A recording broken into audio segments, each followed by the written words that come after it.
Hello again, everyone. Vince Shuta here for Shuta Multimedia, and today I'm going to talk about the games people play on Facebook.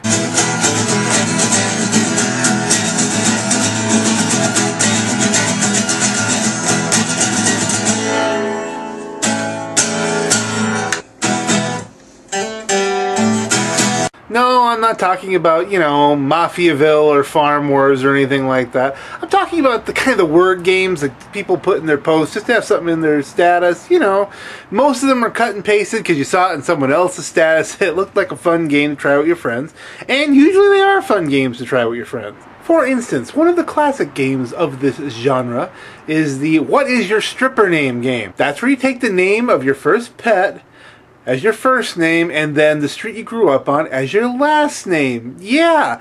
And so then that's your stripper name. You could try that out, and you come up with all kinds of really hilarious combinations, and it's a lot of fun. Another game like that is the wrestling name game, where you just to figure out what your wrestling name would be, if you ever decide to be a professional wrestler, you take something, I forget what it was exactly, but it was like your name of your high school, plus your mother's maiden name, and that was your wrestling name. And so those come up with a bunch of funny combinations too. It's a lot of fun.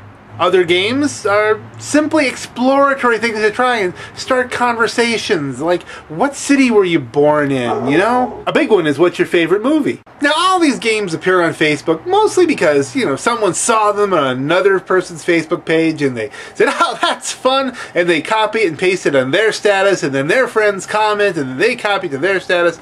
And so the game goes from status to status with lots of comments and all this information going back and forth between friends, and it seems like a great thing. There's just one, I wouldn't call it a minor problem, but there is one problem with these sort of games. Do you notice anything about the kind of stuff that's over here?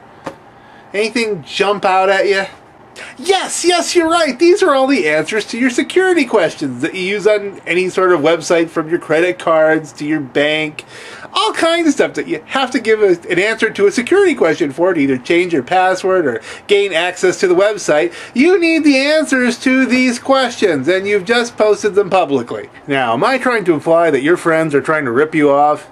No, absolutely not. Well, maybe in one or two cases, but no, mostly I would say your friends are not trying to rip you off. However, you are essentially putting sensitive information in a public forum, and depending on what your privacy settings are, and what your friends' privacy settings are, and depending on what apps you may have used, which may have compromised your privacy settings, you could be opening yourself up to a world of trouble. Just in general, if you're ever asked to provide information online, think about the potential audience that your information will be exposed to, and whether or not this poses some sort of risk to your finances. I'm Vincent Shuta for Shuta Multimedia. Have a great day, everybody.